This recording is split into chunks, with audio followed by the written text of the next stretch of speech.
more difficult than you guys would think, getting all that air out of there. So we're just slowly up on the upturn here, getting to 70 degrees, hopefully. A lot of shit in the lines, I'll tell you that. A lot of air. So I want to run this for a good 20 minutes or so, and go from there. So yeah, it's slowly going up. I got it on max, and water is at a certain, I just got it like kind of a trickling into the bucket so the bucket never runs dry. Uh-oh, had a little more air in the line, hear that? And it snuffed itself out, it looks like. So we'll shut that off, give it another retry. Got the water up to 71 in the heat exchanger.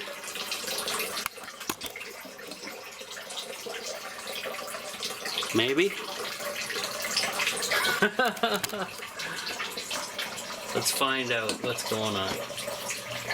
Work this. Turn on.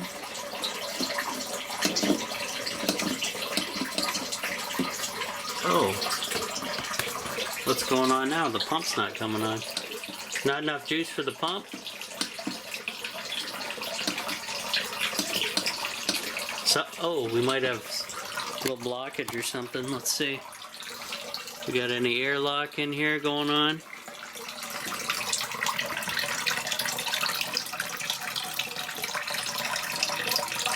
I'll shut this water off for a second.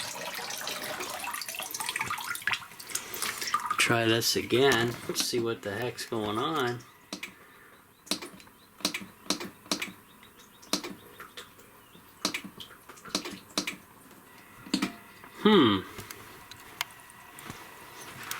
Don't tell me my pump's fucked up.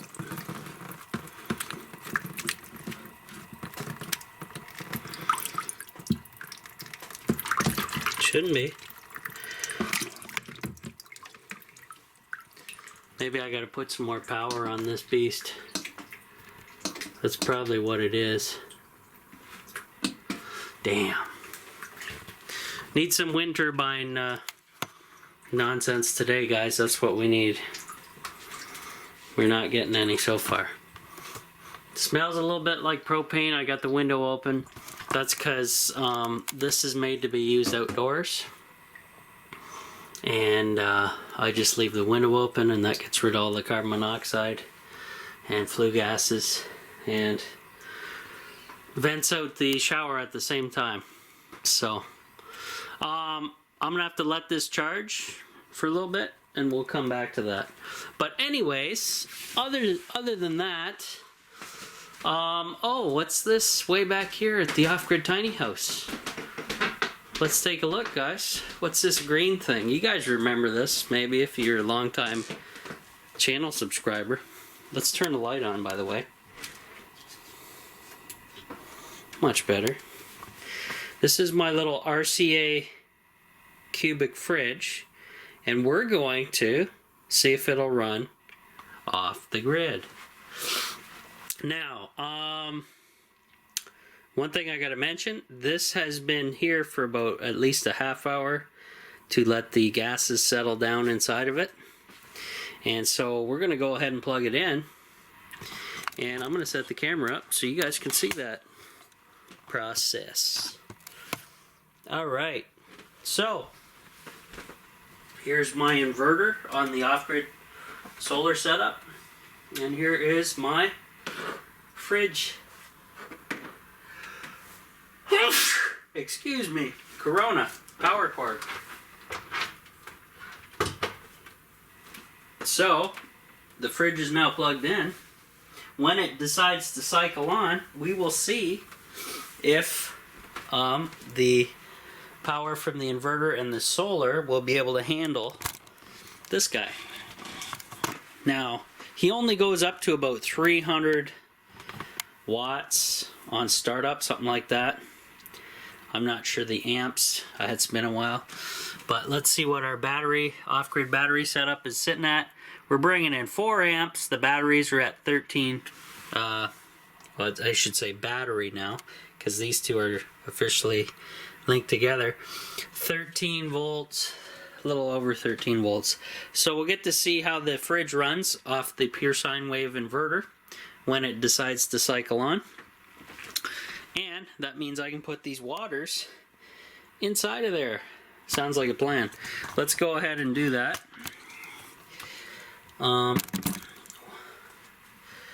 Actually, I'm gonna have to put you guys on top of the fridge, because this is normally where my induction cooktop will go, right on top of the fridge, and then we'll go to town that way. So let's load it up with some nice waters. I got a bunch of tonic water in here, and that's for the Corona cure. But we'll see how much stuff I can actually fit in here. That's the trick. The tricky part. Tricky, tricky, tricky. Very tricky.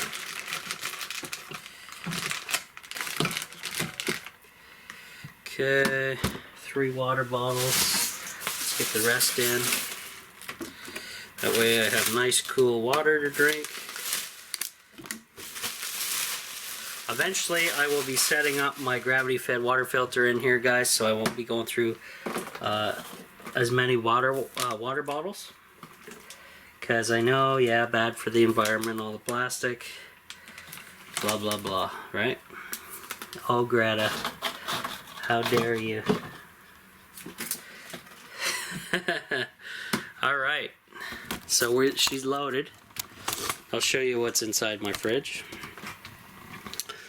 Elderberry syrup, lung flush, hot sauce, baking soda. Oh, there it just cycled. Oh, 0.8 amps, 120 volts. Ice cube trays up here in the plastic bag because it leaks, and a little freezer pack, a bunch of waters. The contained chloroquine and some other stuff. Yeah, not too shabby. So the fridge is running officially off the grid. 120 volts, 0.6 amps. See what the batteries are looking like. 13.23 volts. We're still bringing in 4 amps. So this little baby fridge is officially off the grid in the off-grid tiny house. And that is called sweetness. One step closer, guys, to being in here full time. Next, up top here, I'm going to be putting my induction cooktop stove. So he can run right off the solar. That's going to be sweet. Electric hot plate off the solar, basically. And, hey, once I get internet here, guys, I'll be in here full time. Cha-ching, cha-ching, cha-ching. So that's my entertainment setup still on. Everything's on. Lights are on. These high-powered LEDs are on. Fridge is running, humming along. See if how much heat's generated in the back here. Probably not too much yet, but very cool. So this still gives, I still have lots of countertop space for stuff over here and these drawers, but right now I just have a bunch of junk on here. So very cool, running completely smooth off the grid, my fridge. I love it.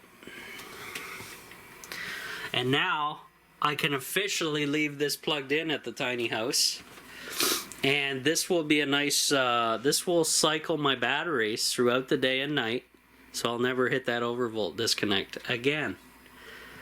Sweet. And the other thing I want to try eventually in the summertime, when it gets a little warmer out, guys, I'm going to try hooking up this 5000 BTU window air conditioner to run on the 2 iron phosphate lithium batteries to see if that's even doable.